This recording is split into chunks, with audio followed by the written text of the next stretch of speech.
তোমরা যারা ডায়েট করছো তাদের জন্য আমি আজকে একটা দারুণ স্বাদের ওটসের রেসিপি নিয়ে চলে এসেছি, যেটা হেলদির সাথে সাথে খেতে হয় খুবই টেস্টি আর বাড়িতে বানিয়ে নেওয়াও খুবই সহজ। তাহলে চলো রেসিপিটা শুরু করে ফেলি। আর আমি সুস্মিতা তোমাদেরকে আমার চ্যানেল ইয়ামিস বাংলাতে স্বাগত জানাই।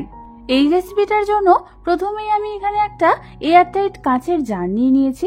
এবার এই কাঁচের জারের মধ্যে আমি দিয়ে দেবো 1 কাপ পরিমাণ ওটস। আমি এখানে রোলড ওটস ব্যবহার করেছি। ওটসগুলো সমস্ত জারের মধ্যে দেওয়া হয়ে গেলে আমি এর মধ্যে দিয়ে দেবো প্রায় 3 টেবিল চামচ পরিমাণ চিয়া সিডস। এই চিয়া সিডস কিন্তু আমাদের শরীরের পক্ষে খুবই ভালো, তাই তোমরা প্রতিদিনের ডায়েটে এটা ইনক্লুড করতে পারো।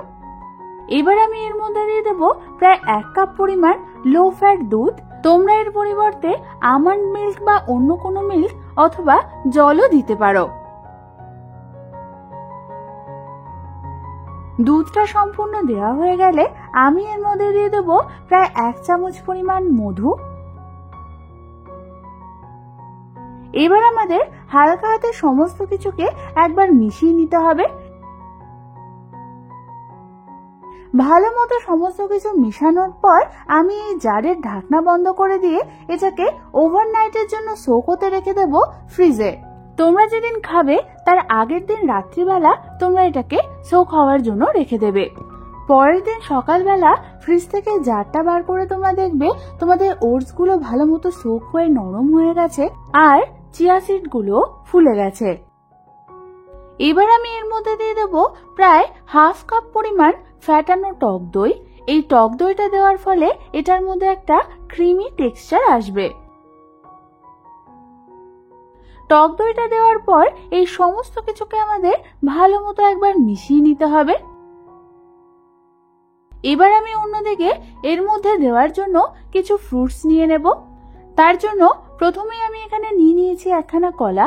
কলার খোসা ছাড়িয়ে এই কলাটাকে আমাদের এরকম ছোট ছোট টুকরো করে কেটে নিতে হবে। এরপর আমি এখানে নিয়ে নিয়েছি প্রায় 1/2 কাপ পরিমাণ ছাড়ানো বেদানা। তোমরা এখানে তোমাদের পছন্দ মতো আরো নানান রকমের ফ্রুটস অ্যাড করতে পারো। আর নিয়ে নিয়েছি প্রায় 2 টেবিল চামচ পরিমাণ মিক্স সিডস আর প্রায় 1 টেবিল চামচ পরিমাণ কুচনো আমন্ড বাদাম। তোমরা এখানে তোমাদের পছন্দ অনুযায়ী বিভিন্ন রকমের বাদাম কিংবা বিভিন্ন রকমের বেরিজও অ্যাড করতে পারো। এবার আমাদের এর উপর এই সমস্ত কিছু একে একে দিয়ে ভালো মতো সাজিয়ে নিতে হবে।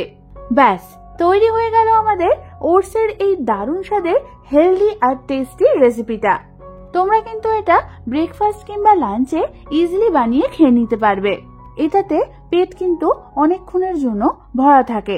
তাহলে আর দেরি না করে বাড়িতে যে কোনো একদিন এটা ট্রাই করে ফেলো। আর ট্রাই করলে অবশ্যই আমাকে জানিও কেমন লাগলো।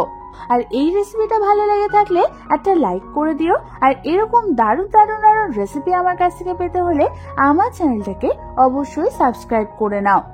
আজ তাহলে এই পর্যন্তই। আমি আবার চলে আসবো তোমাদের কাছে নতুন কোনো রেসিপি নিয়ে।